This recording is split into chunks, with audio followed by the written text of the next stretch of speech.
and welcome back to my film and TV channel. You're all staying safe and well. We've got a dystopian action comedy thriller film today. Yes, the comedy didn't really work for me. It might work for you, but it didn't particularly work for me.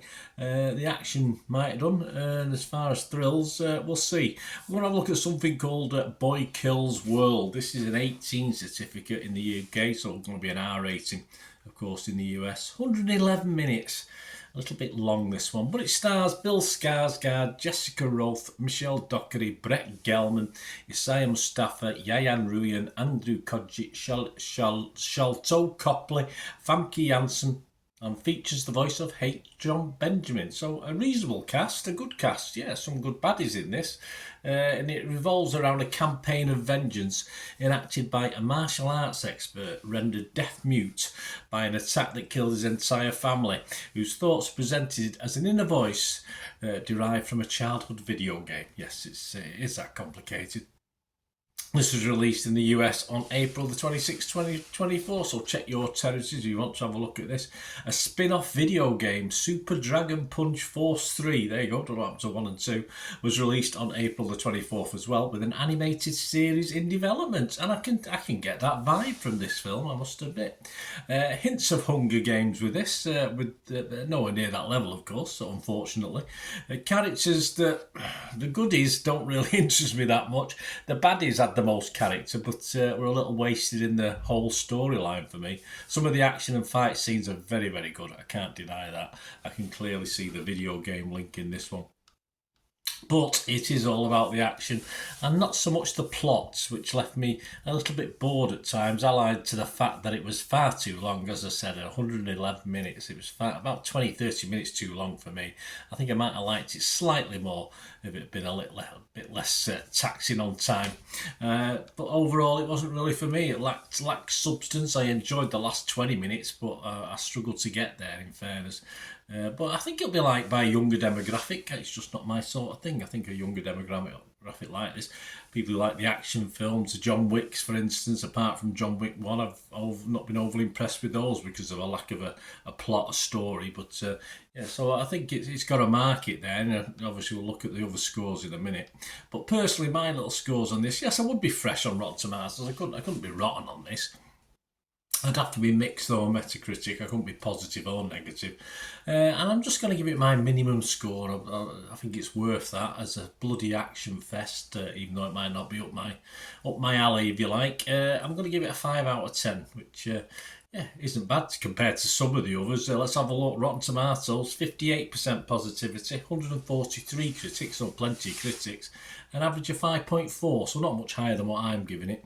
And that's 83 fresh, but a big chunk of rotten as well, 60 rotten. The consensus, bolstered by Bill Skarsgård's all-in performance, Boy Kills World may offer just enough action thrills to offset its thinly written characters and predictable plot. Yes, probably could have wrote that myself. Metacritic, 47 out of 100, so less than 50 based on 26 critics. Sophie Butcher from Empire magazine, she didn't like it very much. She gave it 40. She said, despite some fun action excess and impressively committed performance from Bill Skarsgård, Boy Kills World is a muddled, tiring mess, favouring violent shocks over cohesive storytelling. Again, probably something I could have wrote myself. 10 people were positive, 10 critics were positive, 10 were mixed, but 6 were negative on Metacritic. And yeah, no comments about the comedy notice. I've not seen anyone say whether the humour appealed. As I said, I must have missed it somewhere or dozed off at times waiting for the humour elements as well. I could doze off with the action going on. I'm not too sure. I just found it a little bit bland in parts. About the Joe Public, yes, well, Joe Public, reasonably positive. It's only me being a miserable old sod. Rotten Tomatoes audience, 3.8 out of 5. That's good. 7.6 out of 10. 71% positivity, and Internet Movie Database, which we always like to have a look at, don't we? 3,700 scores plus left and reviews, and it's getting a healthy average of 6.7. So there you go. It's got its market, it's got its likers. Not so much myself for this one. Let me know what you think, guys. Anyway, if you get a watch of this, let me know your thoughts. Please, if you are new to the channel, push that subscribe button, push the bell notifications, everything film and TV, of course, reviews. I'm a bit more cheerful with some, of course, than this. And if you do check through the channel, YouTube channel, you'll find stuff on my football team, Manchester City, as well. So if that's of any interest, or you know somebody who might be interested in giving a poke in my direction, I'll be extremely grateful. I'm available and can be followed and followed back where possible. A bit of a limit on Facebook. But you can follow me on X and TikTok at the same address, at Bernard_Deneen, and on Facebook just at Bernard Deneen. And the email will be up there as well on the screen. And if you're interested in sponsoring or supporting the channel in any way whatsoever, I might be doing a couple of different things next autumn, if you like, once we get through the summer period.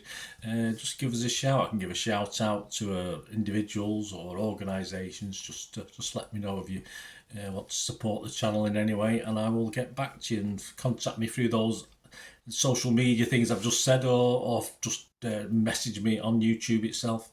Thanks for watching, guys. Until we meet again, that's one thing, don't I? Please stay safe, everyone. Bye for now.